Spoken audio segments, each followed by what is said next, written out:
So hold on. Let me get this right. I asked for Twitter hot takes, and instead what I did was just give permission for people to fire shots at people they don't like. Yeah, but that's basically hot takes. That's what Twitter is. That's all. It's facts. It's all we do is sub people on Twitter. That's all we just do. throwing their agendas out there like, Yeah. oh yeah, I'm gonna get them now.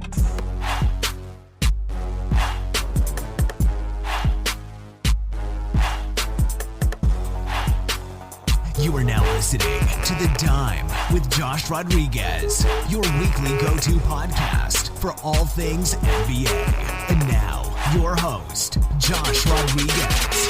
Welcome to The Dime, presented by the Ballislife podcast network. Russell Westbrook makes his debut with the Clippers in a thrilling 327-325 loss to the Sacramento Kings.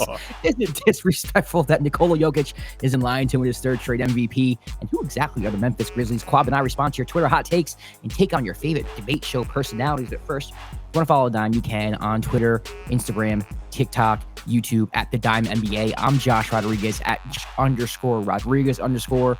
Quab is at Quab, aka Yes. You can catch all of the Dime episodes on the Ballislife podcast network YouTube channel. Audio is on Apple Podcasts, Spotify, and all your favorite podcast platforms.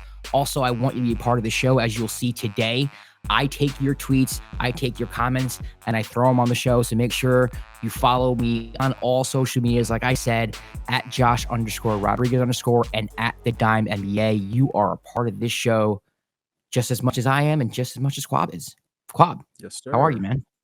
I'm good, man. How's everything with you? Everything is good. Let's get the show started. I'm ready. Are you ready? Let's get it rolling. All right, let's take a stroll down NBA Twitter. Did you just? I can't believe. Yes, you really tweeted that out. NBA Twitter, you are undefeated. All right, let's take a stroll down the dark black alley that is the internet and hit up its most sketchy confidant on NBA Twitter. Now, typically, I take 3 tweets that I see on my timeline. I put them up, and my guests and I, we discuss them. But I did ask you for your post-All-Star break hot takes, and I got a lot of them. And I decided I'm just not going to pick 3. I'm going to throw a bunch at you, Quab. Are you ready to do this? Let's do this. It's going to be fun. All right, it's a lot of fun. Now, the first few hot takes. Now, some people gave more than one, which is more than welcome. I'm here for it. I'm here for it. The first set of hot takes, I should say, comes from Mike Zacchio. What's up, Mike? Mike's a good friend of mine. We had a podcast called New Pod on the Block. That's a whole nother lane. New Pod on the Block, baby. And I love Mike so much. He's such a brilliant mind. He has like a producer mind. He set these up, and I know he did this, and I don't know if anyone else realized he did this, but he has 3 hot takes. One has 1 flame emoji. Another has 2 flame emojis. Another has 3 flame emojis. And I think he purposely did that off of the strength of the hot take. Let's go with the 1 flame emoji first. And that is the Suns will not win the West. Quab, is this valid or not valid? It's a possibility, but like, again, we still haven't seen, because KD hasn't played yet. Yeah, I know. I know. But still, first of all, the game's not played on paper. So if I gave you $100 right now and we're in Vegas, my Quab, you have to spend this $100 on who is going to win the Western Conference. Are you putting it on the Suns? I would probably put it on the Suns, yeah. I would too. Mike. I'll probably put it on the Suns. Agree. Sorry, Mike. You don't agree. It's kind of a hot take because there are people like you and I who would put their money on their Suns, and I think a lot of analysts and a lot of NBA personalities would say the same thing. So Mike giving it a 1 flame emoji hot take. I gotta understand why it's only 1 flame, because it's not that out there, but it's a little bit of a hot take. So Mike, the Suns will not win the West. We both disagree, but we'll continue on to your second hot take. This is 2 flame emojis. If the current matchups hold, the Knicks will upset the Sixers in the first round. Quab, valid or not valid? I don't support both of these teams, so I don't even know how I feel about this. I could see it happening. Give me a percentage. 50. I would say 50, bro. I could see it happening. The Knicks 50% chance to beat the Sixers in the playoffs in general. Doesn't matter first or second round. Yeah, it's the Sixers. Wow. The Sixers are wildly inconsistent. Man, I don't know. Look at me. I'm wearing a Knicks shirt, and I don't know if I would take it that far. Okay, so 2 things. It comes down to 1, how healthy is Joel Embiid? Joel Embiid, before the All-Star game, said he wasn't healthy. And even the last game he played against the Grizzlies, he was struggling through the first half. He played excellent in the second half.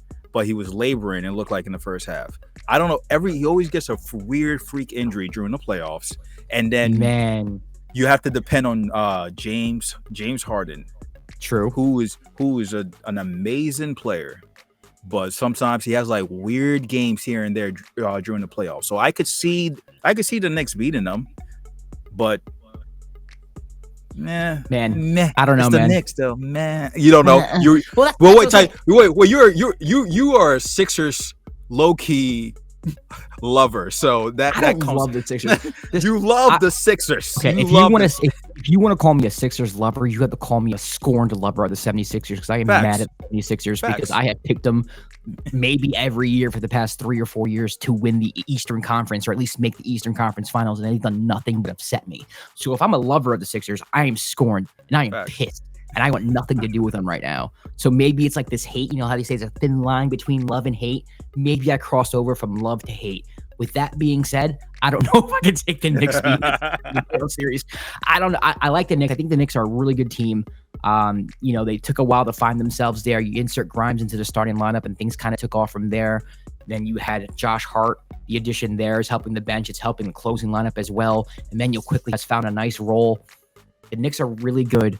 I don't know how it's going to translate into the playoffs as of now. And the Sixers, to me, their ceiling is just too high for me to even call it upset. Mike, that's why it's a 2-flame hot take. It's a hot take. It's not one that many people would have. I'm going to typically disagree with it for now, but I would be rooting like hell for it. Let's move on to your 3-flame hot take. And it says, if the current matchups hold, the Pelicans will knock off the top-seeded Nuggets. Hashtag jokes over. Quab, valid or not valid? Not valid. Not valid. Not valid. What if Zion's healthy? Yeah, that's the if. I was gonna say that's the big if. Like they have to be healthy. If they're healthy, I give them a chance. But the Pelicans are wildly like not healthy like throughout the course of the season. Right now, Zion is out. CJ McCollum is also dealing with like a hand injury, a little finger injury on his shooting hand. Brandon Ingram is finally back. If they're fully healthy, like they could have a chance. But when I watch the Nuggets, they're just so consistent and you're rolling. As much as people give Jokic flack and the team like that, people look at the team and like, oh, they don't think they have a chance. They've just been consistently rolling throughout the start of the season till now. So I don't know if the Pelicans could beat them. Man, Mike, I love Mike to death, but I'm going to disagree again. Me and Mike and I are over. Listen, our takes that people don't necessarily agree with. I'm going to disagree with you. I think the Nuggets are really good. A couple shows ago, actually 2 months ago, I actually said that I think the Nuggets have reached their ceiling and they keep hitting their head on their ceiling and they're never going to break through that ceiling. And I think that's true to an extent, but to me that ceiling is the Western Conference Finals because they've hit their head on that ceiling before. I can't see this Nuggets team losing in the first round. I don't know who the 8 seed is going to be. Maybe it's the Warriors. You can convince me if the Warriors get hot late. True. The Nuggets might catch a hot Lakers team maybe, or a more put together Lakers team. It sucks because they're going to be the 1 seed. They might catch a really, really tough 8 seed that's not your typical 8 seed that would normally be like a 3-4 seed in the first round. But it's very hard for me to see this Nuggets team going out in round 1. I think they're too good, and they've been the best team in the West easily this year. I mean, they're the only consistent team in the West. So, Mike, I'm going to have to disagree with you there. Let's move on to our next tweet. It's from DDC at III Hoops, and he says, or she says, Lakers coming for that 6 seed.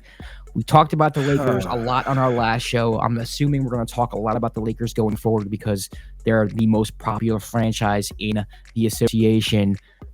We did say that there was a possibility they could have been a 3 seed if they had this team start the year. Now, they are the 3rd to worst team in the NBA right now, in the Western Conference in the NBA. Bob, you think it's possible that they can leapfrog everybody and get to the 6 seed?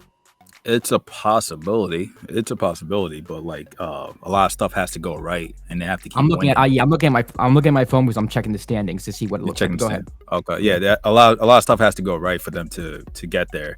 I think the first 2 games they've played since they made the trade has been against the Pelicans. Right. They won, but Pelicans without Zion. Right. And then it was against the Warriors without Curry. Like those are the games you're supposed to win. You need to win if you want to move up. And the last game against the Warriors, LeBron didn't really have a good game. AD didn't really have a good game, and they still pulled off a victory. And because they're deeper, they're better now. It's a great sign. It's a great sign. Yeah, so it's a possibility they can move up to the, and I think that's their goal. They want to move up. I think Malik Beasley said they don't want to be in a play-in. They want to move up. So if they have that mentality, like they're basically playing like they're in the playoffs now for the rest of the season, it's a possibility it could happen. But a lot of stuff has to go right in terms of matchups, injuries, and some luck. So I'm the hot take Grinch today because I don't agree with this at all. So I'm saying everything. These are all terrible. No, I hoops. I'm not saying this is a terrible take. It's a hot take, so I'm asking for these. But you have to overtake. Here we go. Okay. The Blazers, the Thunder, the Jazz, the Warriors, the Timberwolves, the Pelicans, and Dallas to get the 6th seed. So they are 3.5 games out from Dallas, which in your head you go, well, 3.5 games. You can do that, right? You can get hot and do that. The problem, though, is not so much getting the 3.5 game difference. It's that you have to get the 3.5 game difference over 17. Like, just because you get the 3.5 on Dallas doesn't mean you get the 3.5 on Minnesota. Like, you have to leapfrog 7 different teams. So even though it seems realistic, it really isn't realistic in the time that they have to do so. Because it might be 3.5 with Dallas. Dallas might go on a losing streak, but then all of a sudden Minnesota's on a winning streak, and now it's still 3.5, maybe 4.5, depending on how much Minnesota plays better than you. I can't see it. I can see them getting into the play-in for sure, because teams are going to start losing more. I think there are going to be some teams, like maybe the Blazers, who like fall out of contention and say, hey, maybe we're going to tank a little for a draft pick. You're going to leapfrog some of those teams. Maybe Sam Presti comes to his senses and decides he wants to be a lottery, in the lottery, then the playoffs, who knows? And they tank a little bit and you get to the play-in. But as far as the 6th seed, that's a little too late. It's a little too late, man. I'm sorry. That's how I feel, at least.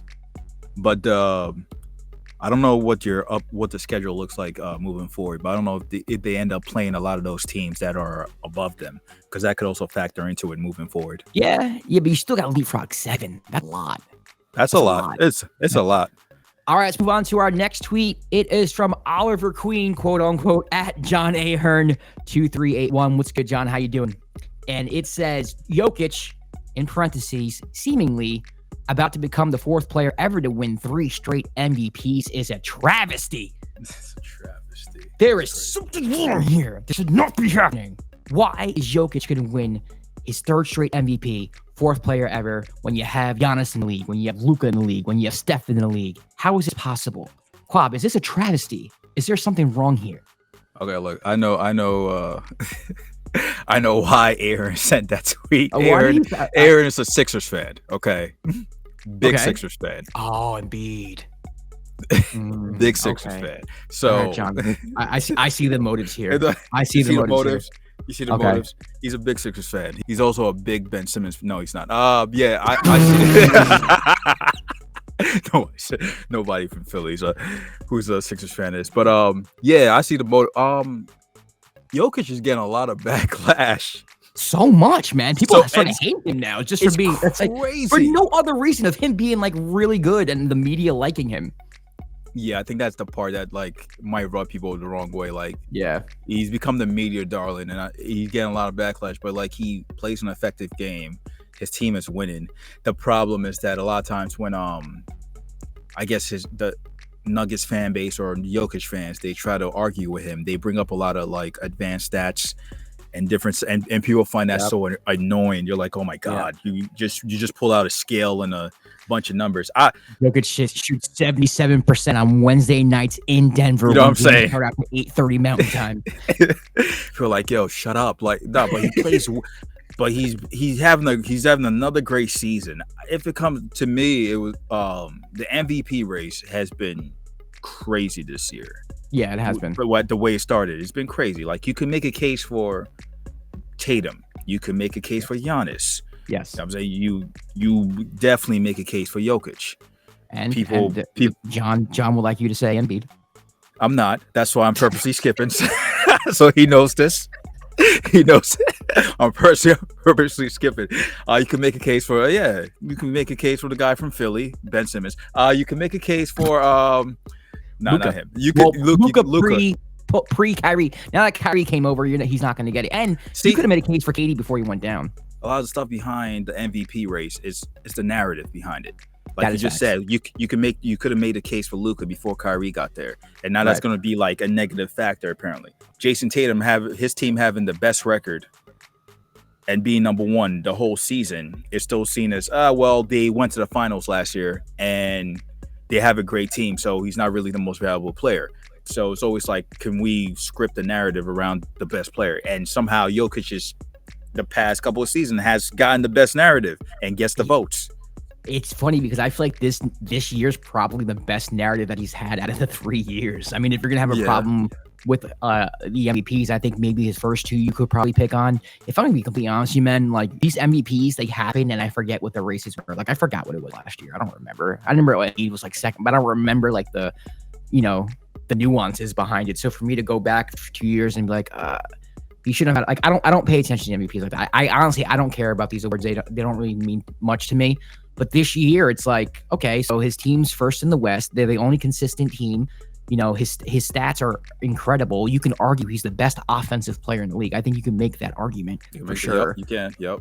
So for me, it's like this is a year, like you said, there's so many people you can make a case for that I honestly would not have a problem with it being anybody that you named. I don't have a dog in them. I'm a Knicks fan, so maybe there's not a player in there who I'm like gung-ho about. I'm the type of person, I don't really root for players like that.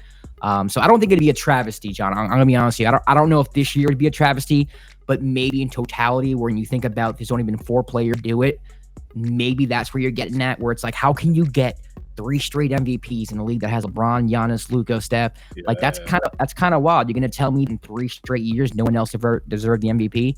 Maybe that's where he's getting at, but I didn't know that he was a huge. I don't know how to know. I know John. I didn't know he was a Sixers fan, but that makes sense. He's a Sixers fan, but we talk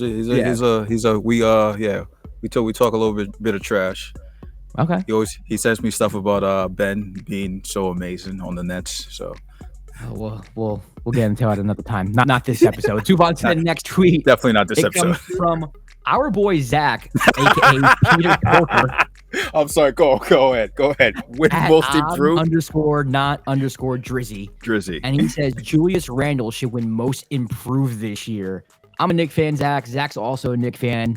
There's some big news coming up with that. I'm not going to announce it just yet. But this is Zach. Come on, Zach.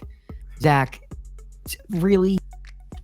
I can name someone else on the Knicks team who deserves most improved over him. That's Jalen Brunson.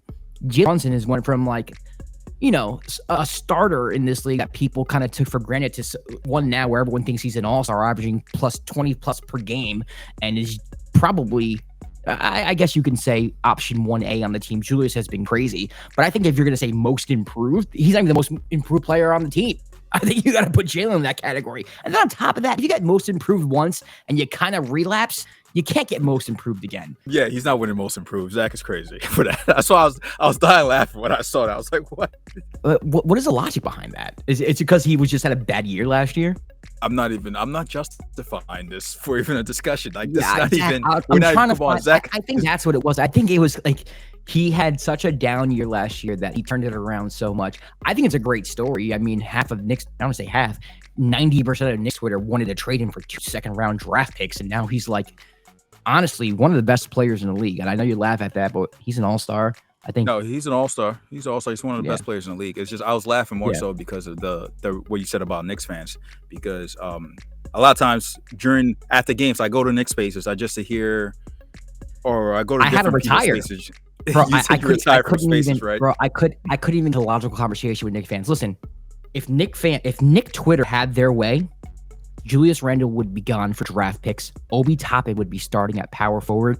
Cam Reddish would be starting at small forward. The Knicks would be 18 games below 500 right now, and everybody would justify it that we're doing this for the future. And they would have no idea the potential that this team has had. They would have no idea.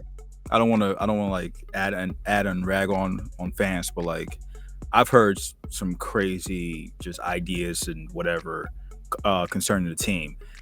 I feel like before this win streak or consistent winning started happening, people were at Randall's neck, and we're even at Jalen Brunson's neck the whole time. And they were like, yeah, Jalen too. And now it's like, oh, everything's good. What happens when you guys lose like 2 or 3 games in a row? If you listen to previous episodes of The Dime, I criticized Julius Randle, but I didn't criticize him in a way where I was like, get him out of New York.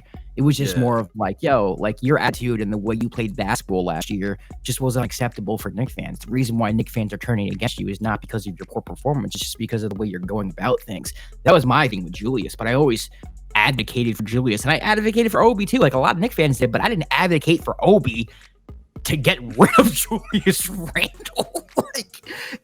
Knicks fans, man, if I were to give you like, I'm talking consensus now. I know there are people who stuck up for Julius, but I'm talking consensus. Consensus wanted Julius gone. Consensus thought to give RJ Barrett the keys. Consensus wants Thibs gone. And by the way, as much as I rag on Tibbs and have my complaints about Tibbs, the Knicks are playing really good freaking basketball, and he has a lot to do with that as well. So a lot of consensus Knicks Twitter wants Tibbs gone. A lot of consensus Knicks Twitter, actually, this might be 50-50, Cam starting.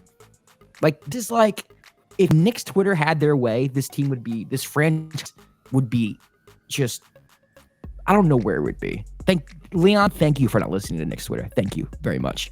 And what I'm doing now is considered ass shaking for the front. I don't know. Yo, that's what they call it. They call it ass shaking. Yeah, you're right. I've heard that term. I'm giving credit to the front office, so I'm ass shaking.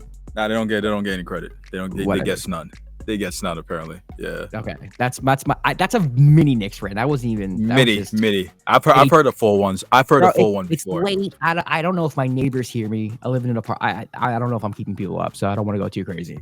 Let's move on to the next tweet. And it comes from Barry Allen at _Gordo 1014. We know everybody. Man. We know everybody in these tweets. Brendan says, that's his name. I just, it's not doxing. It's his first name. It says, the Mavericks got worse with the Kyrie trade, not better. This is a hot take.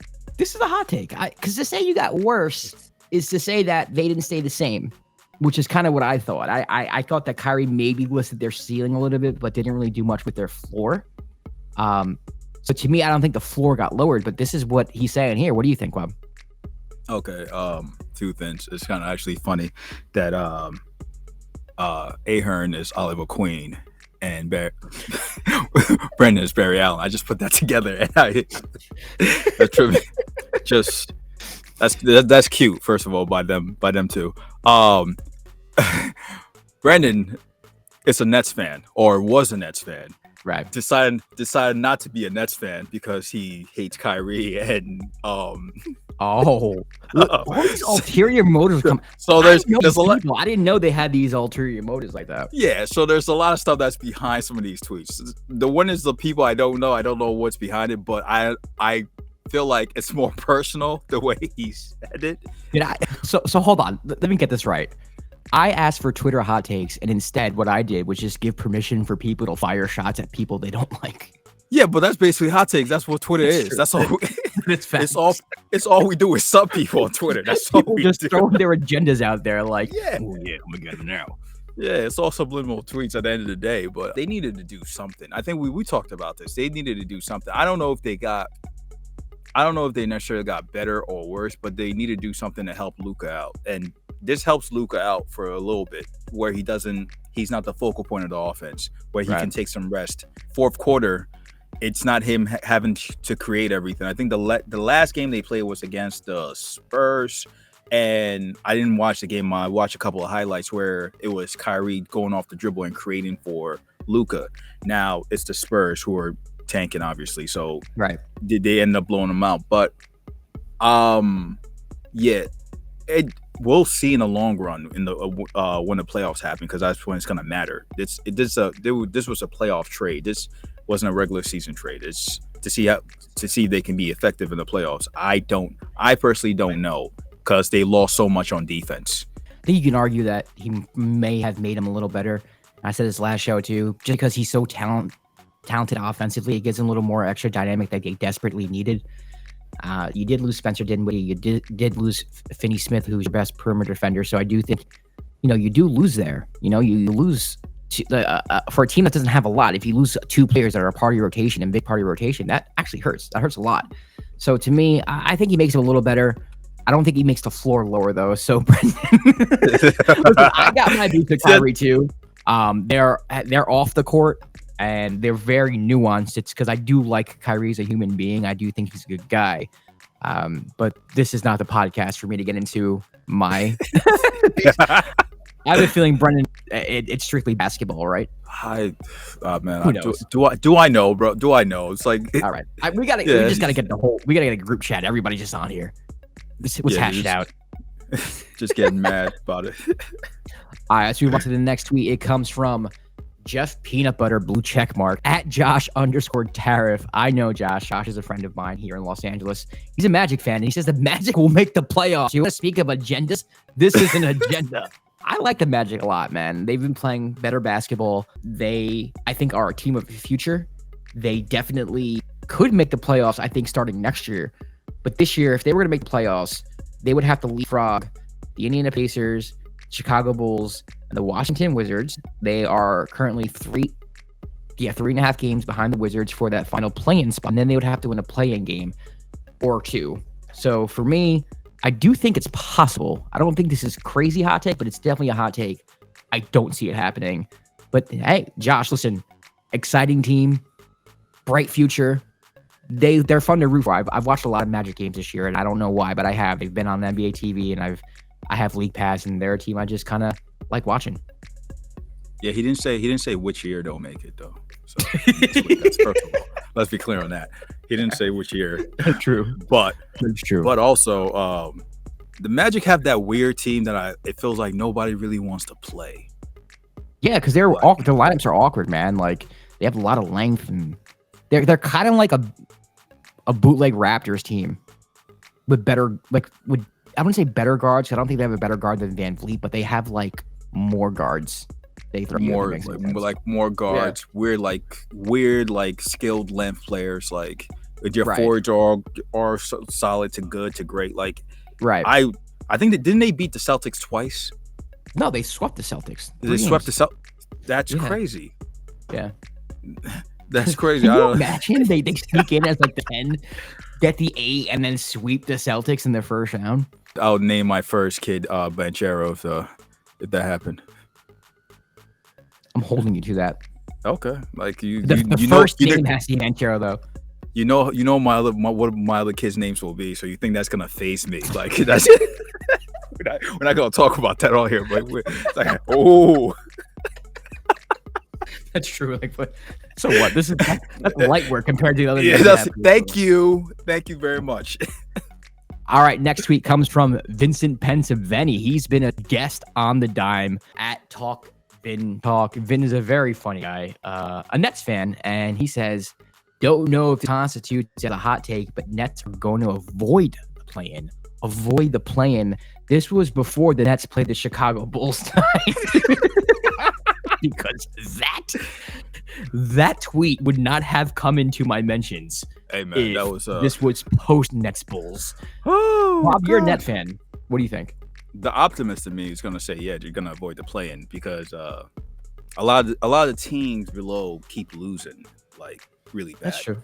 So that helps and it factors in. Also, I think they have the tiebreaker against the Heat if the Heat ever end up moving up. As long as they don't have to like play the Bulls again and Pat Beverly and G Herbos in the crowd like yelling, talking about do it again, Pat. I'm like, yo, what is happening? It's the end of the first half. They only scored like 29 points. I was about to text my ex and be like, yo, do you miss me? Like I was like, what am I watching right now? I'm tripping. Pat Bev is home, baby. Yeah, I guess. Yeah, Pat Bev is home. This all they just needed that guard, and they got it just right. Needed that guard. Pat Bev is the answer to all the Bulls' problems. Did you? Yeah. That? What an absolute embarrassment. Now you know what the problem is. I'll say. Sorry, Kyle, the problem is this, right? When it comes with the Nets, they have not so many, but they have all these basically players that have been role players. Right. They've been number 2s your whole life. And when times like this happen, where like the game started and you're down like 10, then 12, then 20, there's no longer no Kyrie or no KD where they can be like, well, KD just needs to get hot and then he'll bring us back in and make the game close. That's Right. not there anymore. So it has to be like a whole team effort. And when they missed a lot of open shots. And when it starts going bad, it can get really, really bad. I think this is possible for sure. I mean, the Heat to me are a really weird team. They've played better than they've played in the beginning of the season. They added Kevin Love, and we'll talk about that later. I don't think they're as dangerous as they were last year. I think they're a pretty average team. I think, you're going to get a Heat team that is play maybe a little bit above 500 for the rest of the year. And I think if the Nets can kind of just, play 500 or a little better basketball, I think it's possible. I do think the Knicks are going to overtake the Nets. I'm being honest here. Don't me. Come on. I will not subscribe. I will not subscribe to that. I'm subscribing like hell to that. Yes. I will not and subscribe turning to on that. notifications. I'm not sorry. I don't believe. I'm not on the Josh Hart train and They're 4-0 with Josh Hart. I just watched your center stick his whole arm in the rim during the All-Star break and show no emotion. I am not impressed. You mean our third center, our backup? That guy? Isn't he starting? No, not anymore. Mitchell Robinson's back, baby. Oh, Mitch Rob is back. I love Mitch Rob. Robinson's back. I love Mitch Rob, man. All right, Vinny had another hot take here that I don't want to ignore. But he says, for the West, Memphis is going to drop to the play due to the West getting a lot tougher and how it's logjam. That's my friends, a hot take. That's a hot take. That's a hot take. That's a hot take. That might be the hot take of all the hot takes that I've. That's a hot take. That's crazy. I'm on my phone because I'm looking at the standings. And right now, Memphis is 35-23. Okay. They are only 4.5 games away dropping to the play-in. But again, like I said a lot about the Lakers have to overtake a lot of teams to get to the 6th seed. Well, Memphis has to do worse than the Kings, the Suns, the Clippers, Dallas, and any of those teams in the play-in. That's Vinny. Vinny, I love you, man. I can't see it happening. Now, listen, that's the 2 seed, you can convince me they might drop 4 or 5. Sure, of course. He comes and, the Suns get hot. Absolutely. The Clippers go on a little bit of a run. Absolutely. Yes, I can see that happening. But to sit here and say that they're going to drop to the 7 seed and not make the playoffs and be playing, that's... I'm looking at it right now, too. I'm trying to... No, that's tough. It's not happening. Yeah. I know they've been like that. I know they've been losing and been wildly inconsistent since Steven Adams got hurt. But imagine that actually happening. How crazy that would be, especially after Ja made that statement about they're not worried about anybody. I think NBA fans in general just want to see the downfall of the Grizzlies. I think they want to see them fall off their high horse, which isn't really that high to begin with because they haven't done anything. But I think a lot of NBA fans are sick of the Grizzlies, are sick of the attitude, are sick of the swag that they have, are sick of this little cocky, arrogant nature they have, even though they've done nothing. Now, to me, I think it's good for the game, right? You need a team like that. You need a team to root against, or you need a personality. I think they bring personality to the league, but I think they've put a target on their backs. And I think all NBA fans, it started with the Warriors, but now all NBA fans are like, no, do I want them to lose? I'm going to start predicting them to lose. I think that's what Vinny's doing here. They're receiving some of the backlash too, especially after Ja's comment about how he made it seem like they're just going to walk right through the West, which is crazy, especially if you haven't done it before. So what are you saying, Ja? What makes you say that? It's just I get being confident. I think a lot of it is also they're in a lot of scruffles and a lot of fights. Dylan Brooks, Dylan Brooks, really unlikable. I just think, they kind of turn into the NBA villains, but they're not like a villain that has all these superpowers. They're kind of like the annoying bully on the block that can't beat anyone up. It's kind of crazy though for them to be being viewed as the villain because they still have one of the most exciting players to watch on the team. And I like Memphis. I like their fan base. I like their brand. I like a lot of things about them. It's kind of turned into these punks. I feel old. Little punks coming into the neighborhood. You're on the get off my lawn type. Yeah, I feel it. All right. Well, that's gonna do it for the Twitter hot takes. I want to ask you this question, Klopp, because it's kind of been weighing on my mind, and we'll get into this and expand on it further. But Paul George reportedly demanded Russ to the Clippers. And for me, I kind of found that shocking because of their time in Oklahoma City. Not that they didn't get along, but they didn't get anything done. They lost to the Jazz in the first round. Dame Lillard basically single-handedly blew that team up by himself. And for me, it's like, all right, so why would you kind of want to relive that? What makes you think that adding Russ to your team can get you over whatever hump the Clippers are trying to get over? I don't even know what hump the Clippers are trying to get over because it's like, I don't even know what they are. You know what I mean? Well, I'll say this, right? Paul George had his best year with Russ. He was an MVP candidate. Yeah, he was. Yeah. He was like MVP. second, third for the Yeah, he has his best year with Russ. As much disdain and negativity, like I guess Russ always gets from, I want to say the outside. Yeah. Right. You never hear anything negative said about him from teammates. From everything I gather, it's like all his teammates always say he's the first one in, last one out. He cares about his teammates. He's a great leader. Now he does really on the court, he does some erratic stuff where I'm like, he would make a pass for him, like, yo, what did you see? Like he just comes down the court like a bat out of hell and all that. But like his teammates love him. And watching the game tonight, there were moments where like I kind of understand why they signed him. No, I get it. Listen, he's talented, man. Russell Westbrook is a Hall of Famer. You know, and even his biggest haters have that. I mean, he's done some pretty remarkable things on the court. He's put up huge numbers, and he's been an impact player in his prime. Like, I cannot deny that.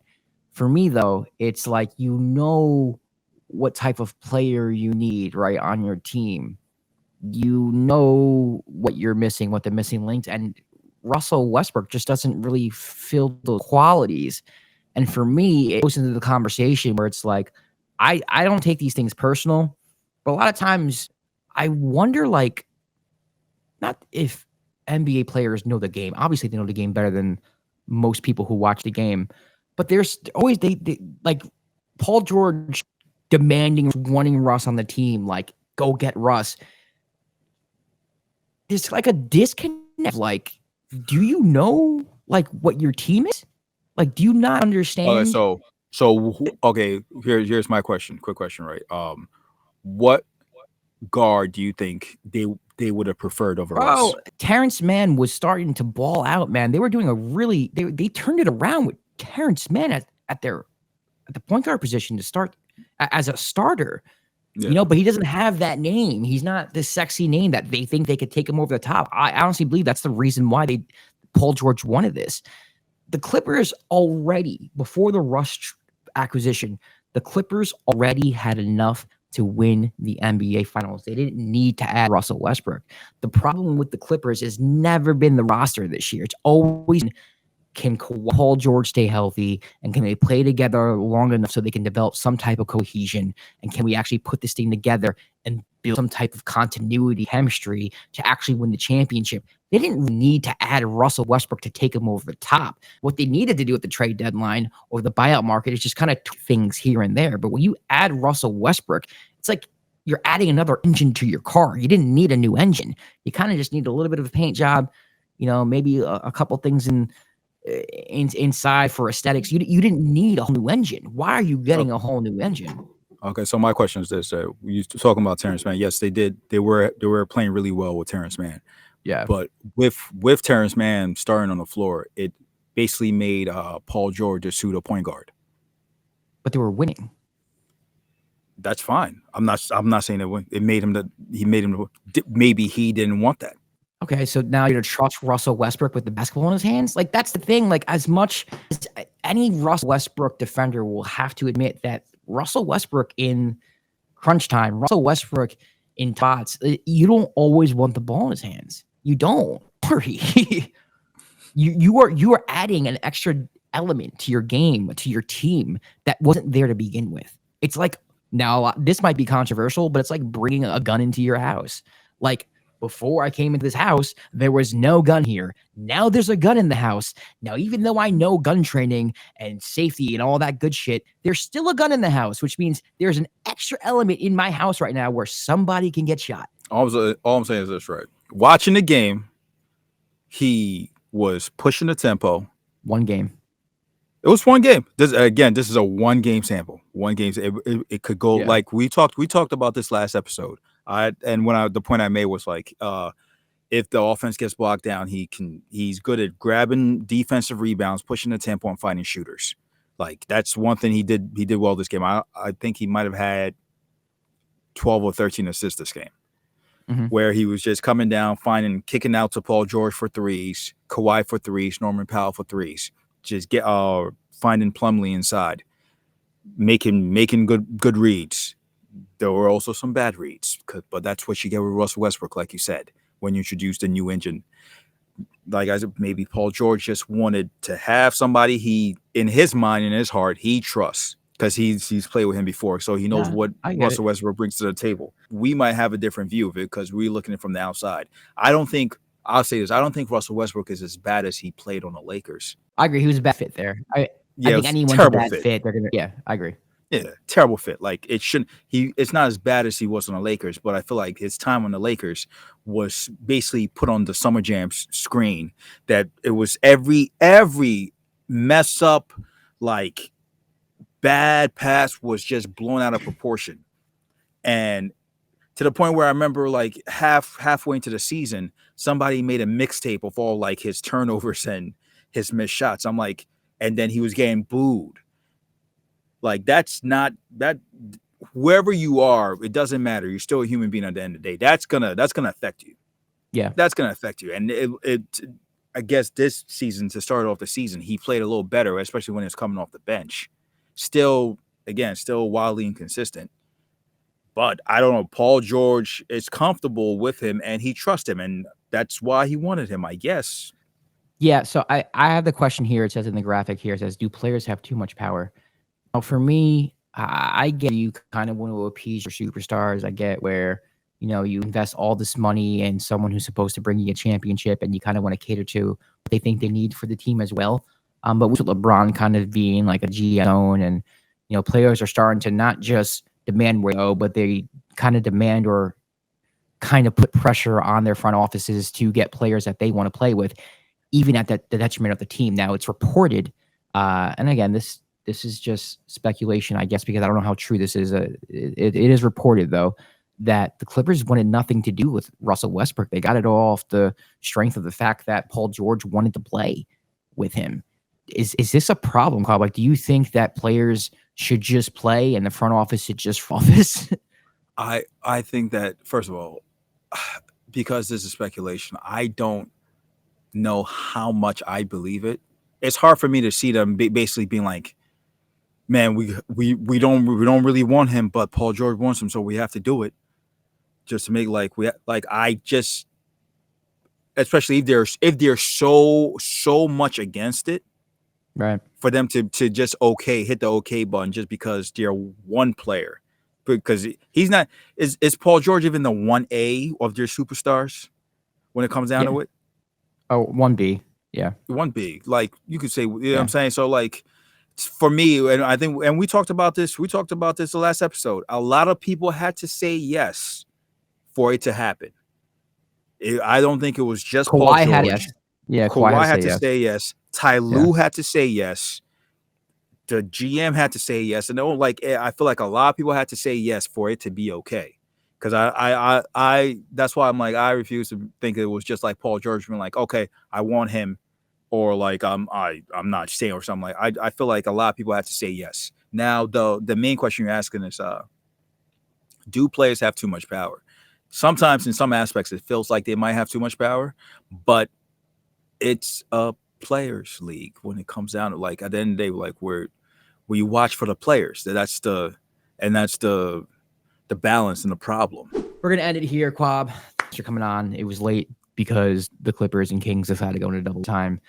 But you gotta do. Listen, if you want to follow the Dime on Twitter, Instagram, TikTok, and YouTube, it's at the Dime NBA. I'm Josh Rodriguez at Josh_Rod_. Quab is at Quab, aka. We're going to do a few shows, or at least try to, and keep you up to date with as much NBA basketball as we possibly can. Probably early next week, Tuesday, Wednesday. So be on the lookout for a new episode. Like I said, we are on the Ballislife Podcast Network. So please search Ballislife Podcast Network on YouTube. Subscribe to the channel. Turn on your notifications so you can see all the episodes of The Dime. And also, I have my own YouTube channel, The Dime with Josh Rodriguez. Look that up and subscribe to that as well. I'll take clips. I will be taking clips from our show and be putting them on that YouTube channel along with YouTube Shorts. So thanks for tuning in. We'll be back in a couple of days. Until then, take care. Peace.